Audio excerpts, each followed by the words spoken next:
Good day, everyone. Welcome back to my channel. I'm Lasya, and today again, I'm here with another pen and ink piece, and I wanted to talk about the inspiration behind this piece to celebrate our connection with nature. I have always wanted to draw clouds and mountains, but I somehow never did. This time, I intentionally made nature the main focus of this piece and the hand reaching out to connect with the nature.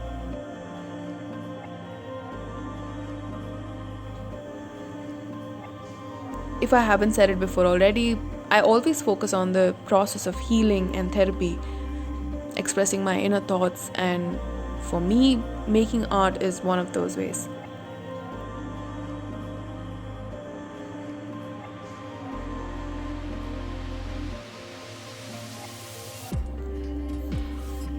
I'm sure you have one of those creative hobbies too, where you just go all out and create whatever the hell you want.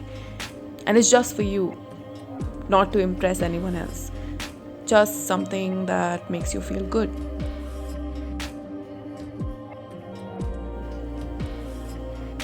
So, today, let's talk about being creative in general.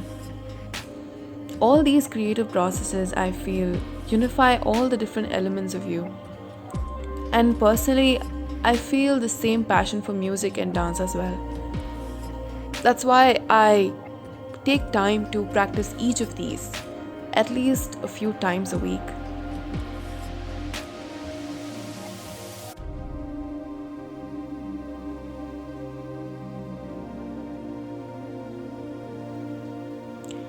For a while during my busy schedule, I had forgotten to focus on these and felt as though I had lost myself.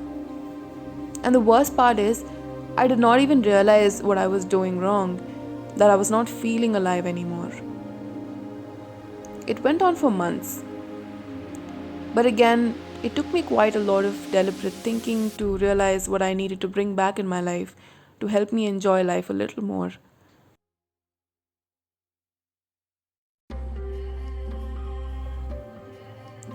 Some of these interests used to be what I call lifelines back in my high school.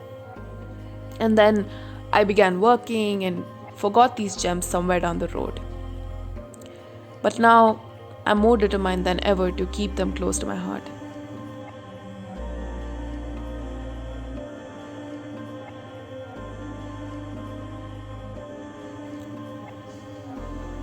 I've heard some of my friends talking about activities like calligraphy, writing, photography, cooking, stitching and embroidery, martial arts, and so on that help them get back to their roots and feel alive again.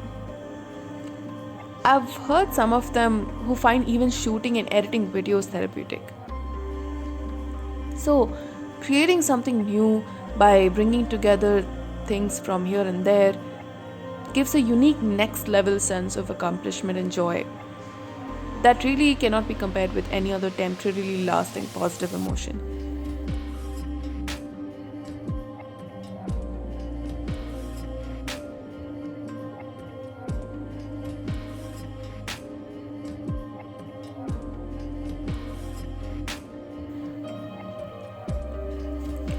When it comes to the level of skills that we have for an activity, it really does not matter. Even finding things lying around the house and making an abstract work of art with it, even if it does not make sense to anyone, is really satisfying. It reflects what's going on inside our heads and hearts, what our unique stories are, and who we truly are as individual beings.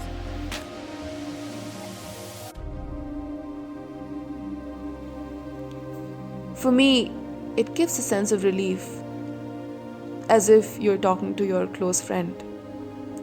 It even shows me what I'm capable of and what more I could be.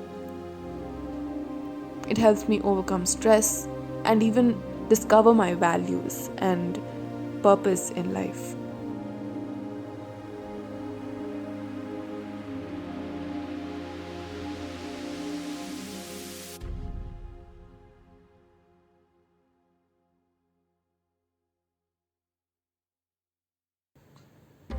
It makes me acknowledge both my bad and good side that makes up the whole of me. And that's why I make sure to make time for it for at least a few minutes to even an hour a day. For once during that process, I feel the control in my hand for creating whatever I want. The world as I see from my eyes, including its pros and cons. It may be acceptable to others or not, maybe, pleasing or totally ugly, but who cares? It's my brainchild.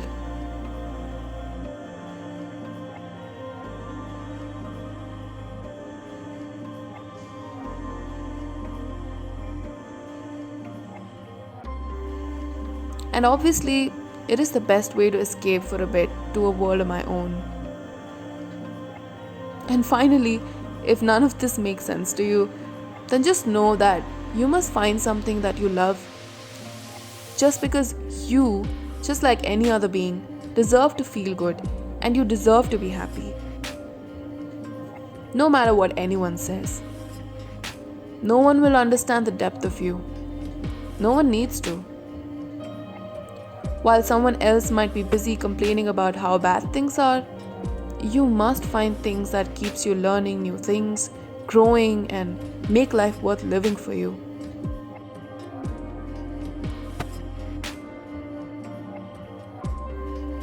So don't overthink and do what makes you feel alive and in close contact with your values.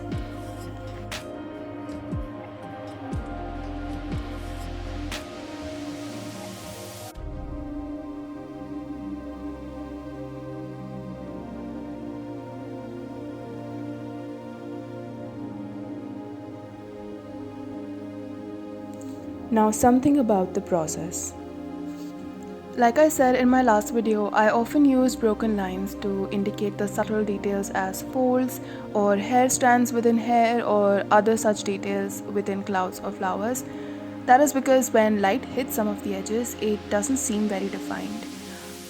In the same way, harsh light creates sharp edges and the form becomes pretty clearly defined.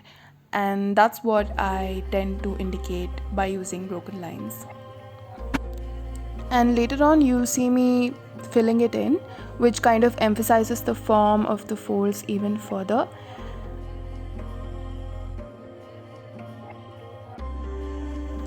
And I don't just use these techniques for just feathers, clouds, flowers, etc., but also wherever I need to use lines to emphasize on the details within the forms.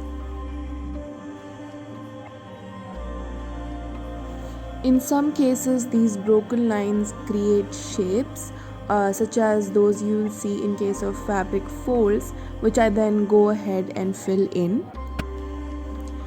Whereas in some other cases where there need to be small details, such as here in case of feathers or maybe creases in the fabric, I just leave the broken lines alone and do not add much to it. Do not overdo it. And these lines, especially when you're using hatching technique, must follow the form of the object that you're drawing. For example, if the object is cylindrical, then the lines that you're using for shading the object will curve around its form. And same goes for a form that is more in the shape of a cube or a rectangle, and so on and so forth.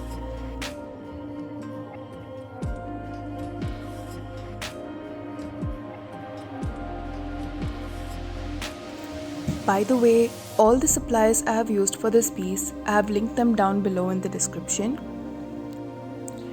And if you have any questions or suggestions on what you want to see in my future videos, you can either leave a comment below this video or on Instagram. Do not forget to like and subscribe if you like my videos. It will support me and also help me see what kind of videos you would want to see from me in the future.